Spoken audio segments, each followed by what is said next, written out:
जो काम बीजेपी का कोई मुख्यमंत्री नहीं कर पाया वो कैसे पहली बार मुख्यमंत्री बने सी जोसेफ विजय ने कर दिया। कैसे विजय ने लिखकर मोदी सरकार के एक फैसले की जबरदस्त आलोचना की है। दोस्तों, तमिलनाडु की राजनीति के इस वक्त के सबसे बड़े सूरमा मुख्यमंत्री सी जोसेफ विजय ने बहुत ही जबरदस्त अटैक किया है, या फिर ये कह लीजिए जो काम दबी जुबान ही सही कम से कम बीजेपी के मुख्यमंत्रियों को करना चाहिए या फिर विपक्ष के मुख्यमंत्रियों को करना चाहिए, वो पहली बार तमिलनाडु के मुख्यमंत्री ने रिटन लिखित तौर पर किया है। दोस्तों, ये वो स्टेटमेंट है जो तमिलनाडु के मुख्यमंत्री की तरफ से पहली बार जारी की गई है।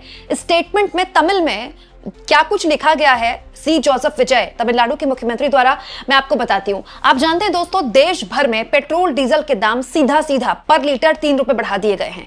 सुनने में भले ही एक बहुत कम बढ़ोतरी लग रही हो, लेकिन इसने देश में विस्फोटक महंगाई बढ़ाने के जो डर था, जो आशंका थी, उसको बढ़ा दिया है। दोस्तों, इस फैसले के तमाम तरह के एक्सप्लेनेशन सरकार द्वारा दिए जा रहे हैं, लेकिन तमिलनाडु के मुख्यमंत्री के तौर पर सी जोसेफ विजय ने लिखित तौर पर इसकी भत्सना की है और डिमांड की है मोदी सरकार से कि तुरंत इसको रोल बैक किया जाए।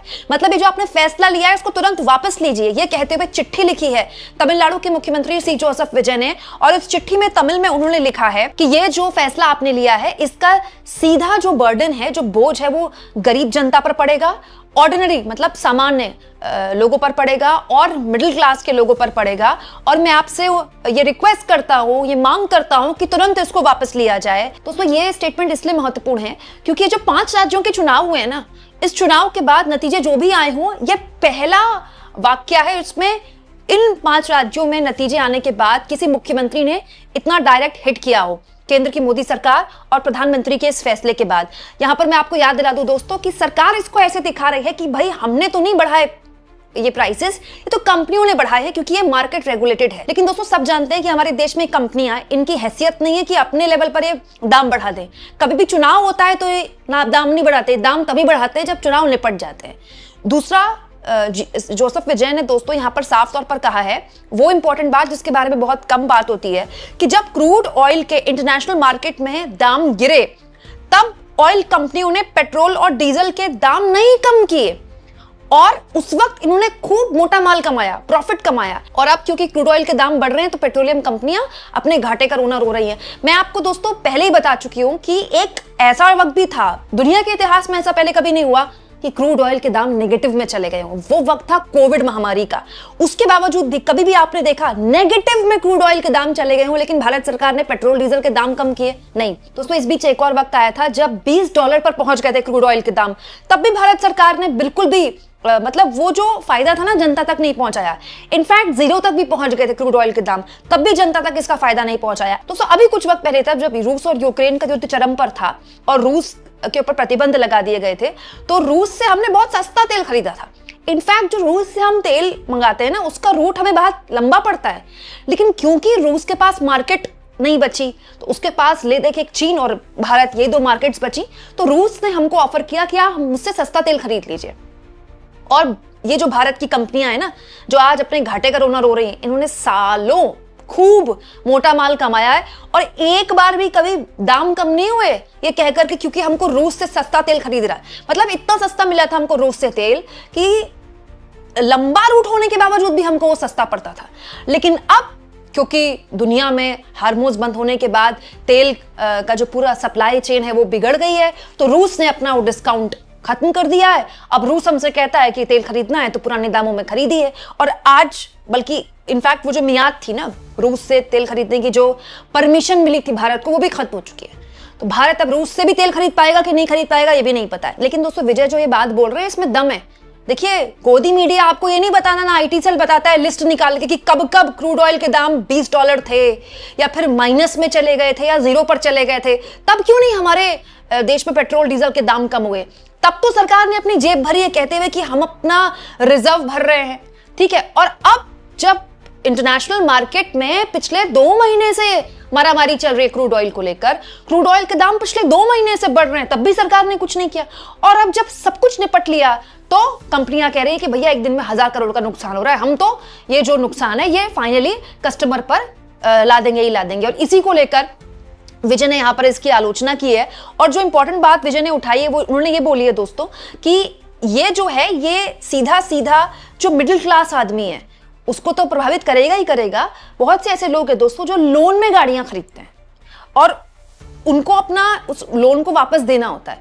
बहुत सारे लोग होते हैं जो गाड़ियां खरीद के काम में लगा देते हैं, होता है ना। अब विजय कह रहे हैं कि भाई उन बेचारों के बारे में सोचिए, आपने पेट्रोल डीजल महंगा कर दिया, ऊपर से उनको लोन भी देना है। दोस्तों जो हमेशा डर रहता है पेट्रोल डीजल के दाम बढ़ने से खाने पीने का सामान महंगा होगा, उसकी भी यहां आशंका जाहिर की है विजय ने कि ये जो आपने काम किया है पेट्रोल डीजल के दाम बढ़ाकर, ये डायरेक्टली जो एसेंशियल कमोडिटीज हैं, जो रोजमर्रा के खाने पीने की चीजें हैं, उनको महंगा कर देगा। दोस्तों यहां मैं आपको याद दिला दूं, पेट्रोल डीजल के बारे में तो बहुत बात हो रही है, सीएनजी के दाम भी बढ़े। अब आप सोचिए भारत उन देशों में है जिसको क्लाइमेट चेंज का सबसे ज्यादा नुकसान उठाना पड़ रहा है। सीएनजी हो या ईवी हो, ये हमारे लिए सबसे बेस्ट ऑप्शन है। लेकिन अगर आप सीएनजी के दाम भी बढ़ाते रहेंगे तो पेट्रोल डीजल और सीएनजी में क्या फर्क रह जाएगा, पहली बात। दूसरी बात, मत भूलिए कॉमर्शियल गैस के दाम तो इतने बढ़ गए हैं पिछले 2-3 महीने में, उसके बारे में चर्चा नहीं होती है। सरकार देखिए कितनी होशियारी करती है, एलपीजी सिलेंडर के दाम नहीं बढ़ाए, एक ही बार बढ़ाए थे 60 रुपए, उसके बाद नहीं बढ़ाए। और कॉमर्शियल गैस के इतने दाम बढ़ा दिए हैं, अरे इनडायरेक्टली तो कॉमर्शियल गैस अगर कोई खरीद रहा है उसको वो महंगी मिल रही है। पहली बात तो गैस अभी भी पूरी तरह से मारामारी खत्म नहीं हुई है, लेकिन अगर उसको महंगी मिल रही है तो भाई वो अल्टीमेटली कस्टमर के तो ही खाते में डालेगा, तो वो सामान जो आपको बाहर से खाने का मिल रहा था वो भी आपको महंगा मिलेगा। दूसरी जिसके बारे में बिल्कुल बात नहीं होती है दोस्तों, जो प्रवासी लोग होते हैं ना, जैसे यूपी बिहार के बहुत बड़े लेवल पे लोग दिल्ली एनसीआर में काम करते हैं। मैं आपको अपने ही सोसाइटी का हाल बताती हूँ। मोस्टली हमारे यहाँ जो गार्ड भैया हैं वो अलग अलग छोटे शहरों से, गांव देहात से आए हुए हैं। उनकी सैलरी इतनी कम होती है दोस्तों कि वो एक कमरे में ना मतलब 8-10 लोग रहते हैं और जो भी उनका पैसा कमाते हैं वो अपने गांव भेजते हैं। इतनी कम सैलरी में वो परिवार वालों को भी यहाँ नहीं बुला पाते, तो वो लोग क्या करते हैं, क्योंकि वो यहाँ के तो है नहीं, तो वो एक छोटू सिलेंडर ले लेते हैं सब मिलकर, या फिर एक एलपीजी सिलेंडर ले लेते हैं और उससे उनका गुजारा चलता है। तो लेकिन अब क्या है, उनके पास कोई कार्ड तो है नहीं, और हमारे देश में एक पैरेलल हमेशा से सिस्टम चलता रहा कि जिनके पास ऐसा कुछ है तो वो ब्लैक में सिलेंडर ले लेते हैं। अब उस ब्लैक का ये हाल हो गया है कि 3-3 हजार 5-5 हजार के सिलेंडर भी खरीद रहे हैं लोग। ये मैं आपको अपनी आंखों देखी बात बता रही हूँ, जो मैं अपने सोसाइटी में लोगों से बात करती हूँ, गार्ड भैया लोगों से बात करती हूँ। आप सोचिए एक आदमी जिसकी सैलरी 8-9 हजार है वो कैसे 3 हजार का सिलेंडर खरीदेगा। अरे कोई काउंट्री भी करेगा तो कोई तुक है इस बात का, वो घर क्या भेजेगा। पहली बात, छोटू सिलेंडर होता है 5 किलो का, बहुत सारे लोग वो भी इस्तेमाल कर लेते हैं। वो छोटू सिलेंडर जो होता है ना, उसके जरिए प्रवासी जो हमारे भाई बहन हैं अपने अपने शहर गांव से आए हैं, उससे उनका गुजर बसर हो जाता है कि भाई बड़ा सिलेंडर तो हम अफोर्ड नहीं कर सकते, उस छोटू सिलेंडर के भी दाम बढ़े हैं। आप सोचिए इन चीजों के बारे में बात नहीं होती है। एक आदमी जो 12-13 हजार रुपए कमा रहा है ना, उसके लिए तो आप सोचिए जीना मुहाल है।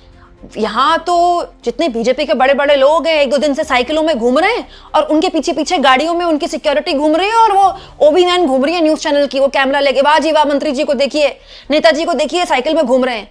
ये बेचारे पूरी जिंदगी साइकिल में चलते हैं क्योंकि उनके पास ऑप्शन नहीं है पेट्रोल डीजल की गाड़ी लेने का। आपने उनके लिए मतलब सिलेंडर तक महंगा कर दिया, और जो बेचारे ब्लैक में खरीद रहे थे क्योंकि उनके पास और कोई विकल्प नहीं है, उनको मिल नहीं रहा है। और दिल्ली एनसीआर में हर जगह आप लकड़ी नहीं जला सकते, मकान मालिक अलाउ ही नहीं करेगा, उसकी दीवारें काली हो जाएंगी। तो ये ऐसी चीज है जिसके बारे में ना कोई बात नहीं करता, लेकिन ये बहुत खतरनाक है। आप सोचिए, और ये पिछले 2-2.25 महीने से बता रही हूं मैं आपको, 2-2.25 महीने से कोई आदमी ये परेशानी झेल रहा है। दोस्तों सी जोसेफ विजय ने जिस तरह से डायरेक्ट अटैक किया है केंद्र की मोदी सरकार पर, ये जब से वो सीएम बने हैं तब से दूसरा अटैक है। पहला अटैक उन्होंने नीट वाले मामले में किया था, जब नीट का पेपर लीक हो गया था तब उन्होंने बहुत जबरदस्त अटैक किया था, ये बताते हुए कि भाई तमिलनाडु के भी 31 शहरों में पेपर हुआ था और 1,40,000 बच्चों ने पेपर दिया था, और ये पेपर लीक तब हो गया जब 2024 में भी लीक हुआ था, तो तब भी उन्होंने केंद्र की मोदी सरकार को बहुत जबरदस्त सुनाया था। और ये दूसरा मामला है, ये बताता है कि विजय डायरेक्टली केंद्र की मोदी सरकार से सीधा 2-2 हाथ करने की तैयारी कर चुके हैं। दोस्तों जो काम बीजेपी के मुख्यमंत्रियों को करना चाहिए था अपने राज्य की जनता की भलाई के लिए, वो अगर विजय कर रहे हैं तो इसके बारे में आप क्या सोचते हैं, कमेंट बॉक्स में जरूर लिखें। और जितना हो सके दोस्तों चैनल को शेयर भी करें और सब्सक्राइब भी।